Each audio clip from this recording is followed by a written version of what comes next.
The state of our health, something we strive to improve and maintain, but sometimes inadvertently destroy.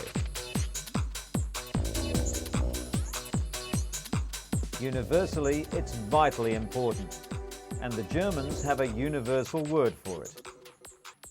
Gesundheit! Hello and welcome to the program. Coming up in this edition, trachoma, the preventable eye disease, has made it onto the World Health Organization's hit list. This bacterial illness has already blinded 6 million people and infected 150 million more throughout the developing world. Scientists have discovered a new means of detecting when a person is lying, which could revolutionize the security industry. During the test, a high-definition thermal imaging camera scans a person's face to see if they blush at all the wrong times. Pig organ transplants have moved a step closer after a Scottish-based firm produced 5 healthy knockout piglets recently. These young critters have literally had the gene responsible for organ rejection knocked out of their genetic makeup. And due to improper sanitation, slum residents in Kenya often throw human waste into rivers. The flying toilet phenomenon will hopefully come to an end when enough money is raised to build hygienic facilities.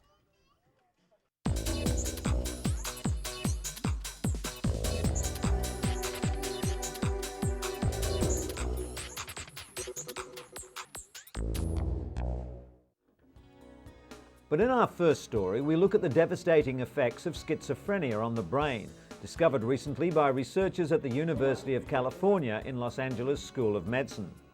Led by Assistant Professor of Neurology Paul Thompson, the scientists chronicled MRI scans of teenage schizophrenics to build a timeline of how the psychosis engulfs the brain with a wave of tissue loss.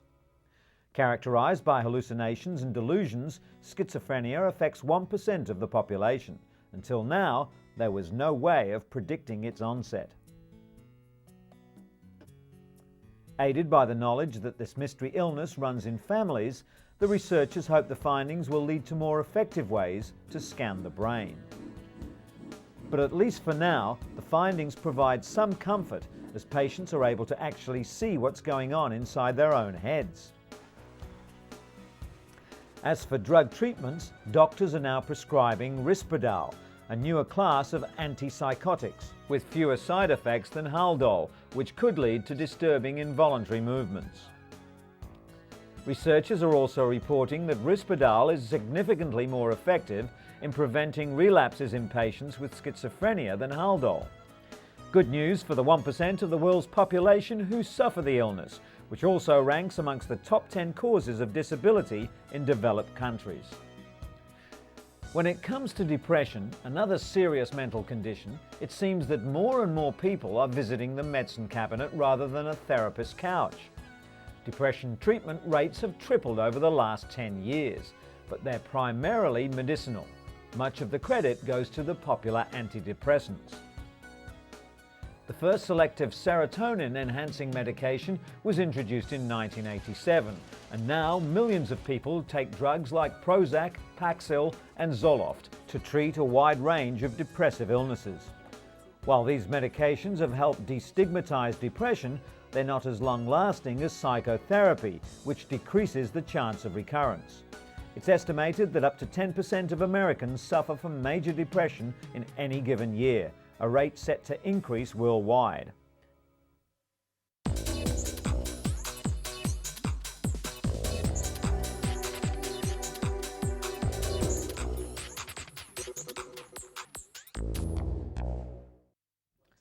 The microscopic translucent worm C. elegans is famous for being the first animal to have its whole genetic blueprint identified. Southampton scientists are using it as a model to see how the drug ivermectin works on another worm, the parasitic variety that causes river blindness. The disease affects more than 20 million people in Africa and Central South America. It's transmitted from person to person by a small black fly that bites like a mosquito. The fly releases a parasite into the skin of its victim, which eventually destroys the optic nerve.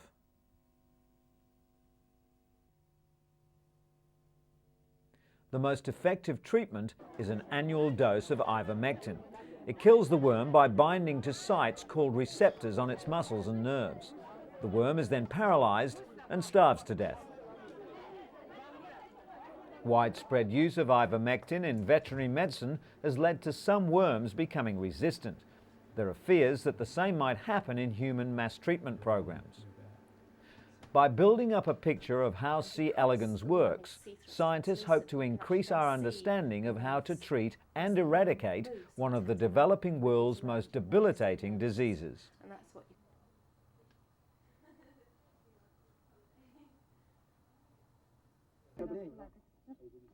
Another preventable disease that's blinded 6 million people and infected another 150 million worldwide is trachoma. The bacterial illness causes inflammation and scarring of the inside of the upper eyelid. Over time, the eyelashes turn inward, rubbing and scarring the cornea, leading to blindness. The debilitating disease is endemic in developing countries in Africa, Asia, and the Middle East. It's most common in rural areas where overcrowding and poor hygiene spread the bacteria. Trachoma is on the World Health Organization's hit list. In Morocco, antibiotics and improved hygiene have reduced the spread dramatically. In less than 3 years, the infection rate has dropped to below 6%. At the United Nations, FISA announced it's contributing an additional $200 million aimed at targeting blindness in 9 countries and plans to donate the one-dose drug Zithromax.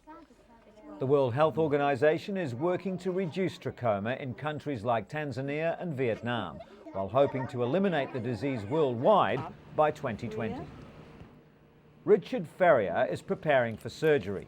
He has eye cancer. Very few doctors specialize in the relatively rare eye cancer. There are fewer than 2,000 cases in the US each year. Eye tumors are hard to detect, generally only noticed when vision becomes affected. The cancer is killed with radiation, not with laser beams, but by this, a metal radiated plate which sits perfectly over the tumor.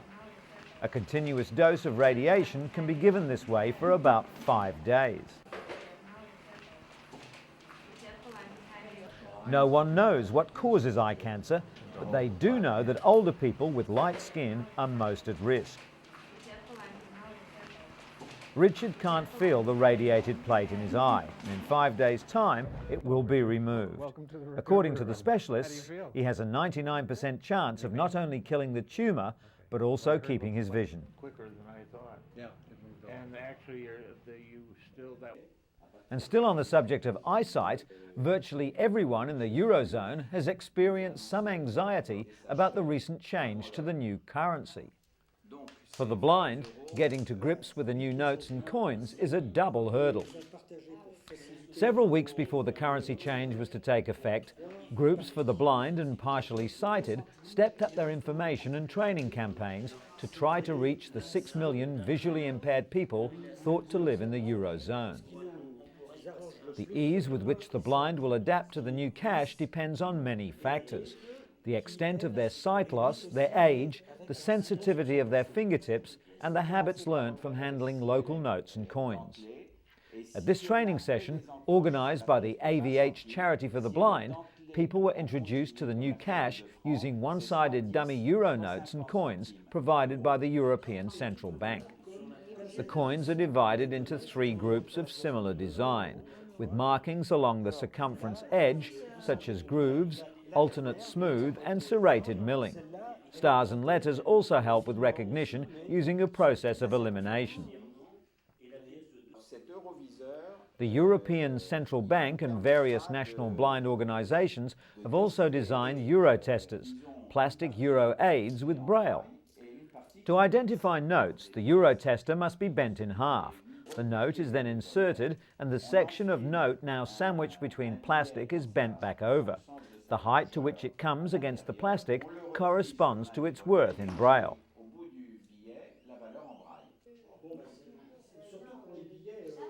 Coins, on the other hand, are inserted into a narrowing groove.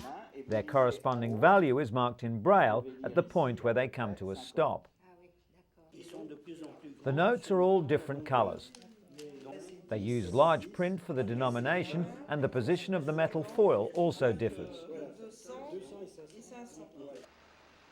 The European Blind Union also advises the use of wallets with several sections for notes and coins as an invaluable tool for blind people. This should reduce the initial confusion until people have had a chance to get used to the new currency.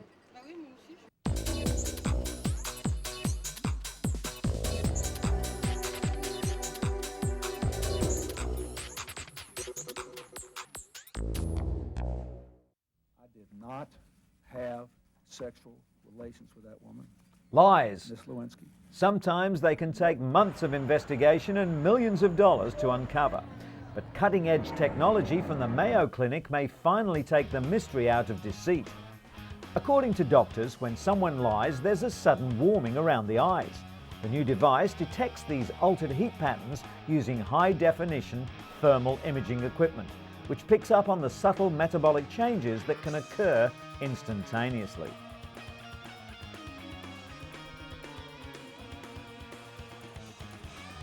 Clinical trials using a mock crime scenario correctly detected lying 83% of the time. The next step is to develop even smaller cameras and determine if they are as accurate. Scientists at the Mayo Clinic believe that in time, their lie detector will have many practical applications in the security and law enforcement industry, such as at airports and border checkpoints. In theory, blood should rush to the eye area of liars like mini uncontrollable hot flushes, while the innocent remain coolly and calmly unaffected. The system was first used to examine metabolic rate, but suddenly researchers realized that it was so sensitive it could detect fearfulness. As soon as that was confirmed, they decided to see if it could detect lying as well. Experiments in which 20 people were randomly asked to stab a mannequin, rob it of $20 and then profess their innocence showed the technique to be as effective as any existing polygraph test. The thermal camera correctly identified 90% of the true innocents. While polygraph tests have long been considered too slow and cumbersome to be used for airport security, thermal imaging cameras might be a practical and reliable alternative. New technology has also come to the aid of cystic fibrosis sufferers who've been unable until now to travel far from home. CF patients like Kristen McFall are using a new medical device to fight the deadly disease. She's now able to live by herself and not depend on others for treatment. The airway clearing device is called the vest, and it helps clean the lungs of excess mucus by oscillating the chest wall repeatedly. Melody Green has had 2 double lung transplants. Unlike most transplant patients, she underwent daily chest physiotherapy to keep her lungs functional, but with the vest, it was no longer necessary. Of all the lungs donated each year, only 12% have actually been usable, but the vest was modified recently to ensure the organs were kept in optimal condition even before transplantation, and that means that more lungs will be available for patients like Melody. And an English company is offering drowsy drivers a quick fix solution to keep them alert and safe on the roads. The British Oxygen Company claims that a blast of oxygen is enough to wake the body. A driver simply pulls over for a moment and with the canister provided sprays some pure oxygen into their lungs. According to AAA, drowsy driving is to blame for 100,000 serious crashes and up to 2,000 deaths every year in the US. Oxygen does provide the body with energy, but no study has shown that it can keep a tired driver alert. Robert Sinclair from the American Automobile Association believes there's no alternative to sleep. It only takes a second or two of what's called microsleep to spin off the road. Despite the warnings, the oxygen canister will soon be on sale at a cost of $5 a can.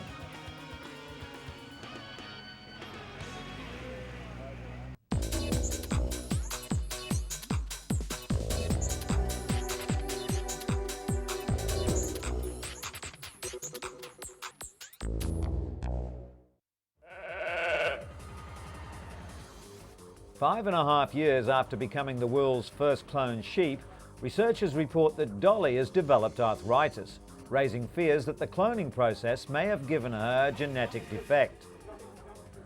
According to Professor Ian Wilmot of Scotland's Roslin Institute, Dolly developed arthritis in her left hind leg at an unusually young age. In 1996, Dolly was cloned from a cell taken from an adult animal. Some scientists speculate that because Dolly was cloned using genetic material from a 6-year-old ewe, her genetic age might be closer to 11. Many animal rights advocates condemn cloning. They believe it's dangerous and unethical, regardless of the methodology. Since Dolly's debut, researchers around the world have cloned several other animals, including cows, and within 2 years hope to produce the world's first allergen-free cats. PPL, the company responsible for creating Dolly, has enjoyed continued success as well. Their cloned piglets represent a major step towards producing animal organs and cells for use in human transplants. The so-called knockout pigs have their alpha-1,3-galactosyl-transferase gene inactivated. The gene normally leads the human immune system to reject pig organs within minutes. This vital step should enable animal organs and cells to be transplanted into humans without being rejected by the recipients. Cloning of the animals took place in the lab, following which the fertilized eggs were put back inside the mother pig, who gave birth to 5 healthy piglets. According to the Scottish-based firm, pigs are the preferred species for xenotransplantation, the transfer of cells or organs from one species to another on both scientific and ethical grounds. The world's first knockout pigs have been confirmed through DNA tests to have one of their 2 copies of the gene inactivated. The potential benefit they offer is immeasurable, as countless patients who would have died while waiting for human organs to become available can now be saved. In related news, US President George W. Bush reiterated that human life should not be destroyed for the purpose of embryonic stem cell research, after hearing that scientists in Massachusetts created the first cloned human embryos. The groundbreaking experiment proves that a single cell taken from a human adult can be coaxed into a healthy young embryo. However, the medical advance raises ethical concerns because it requires the creation of human embryos solely for the purpose of destroying them. Researchers at Advanced Cell Technology also cloned several healthy cows, using the same cloning process to create the 6-celled embryos. The scientists say their intention is not to create cloned human beings, but to develop immune-compatible cells to treat degenerative diseases. Although in August, President Bush announced he would allow limited funding for several already existing stem cell lines, some members of Congress warned they will work to prevent further research studies in the US altogether.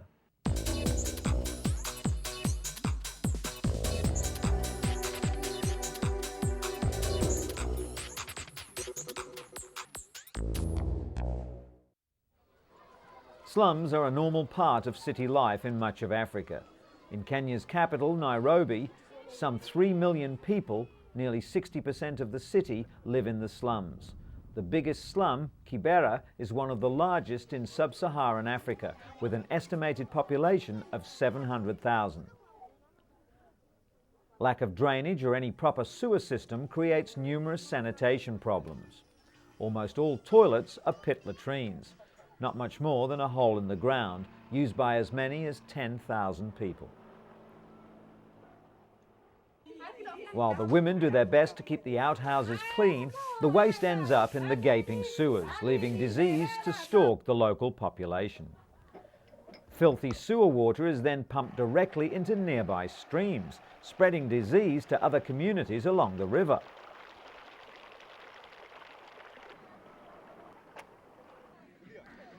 But the flying doctors from the African Medical and Research Foundation, or AMREF, have come to save the situation through an intensive health campaign aimed at improving the water and sanitation in the slums.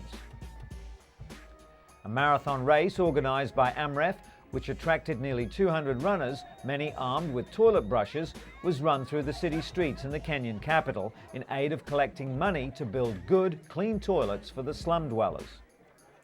$100,000 was the target that the organisers were aiming for in order to build over 300 toilets. Currently, there's one toilet for every 10,000 people, so the additional facilities will come as quite a relief. And although he didn't enter the unusual race, Kenyan marathon runner Paul Tergat and his family were on hand to support this worthy cause. One practice that AMREF hopes to stamp out is an unpleasant phenomenon known as the flying toilets. With so few loos available in these parts, locals have been known to tie up their waste in plastic bags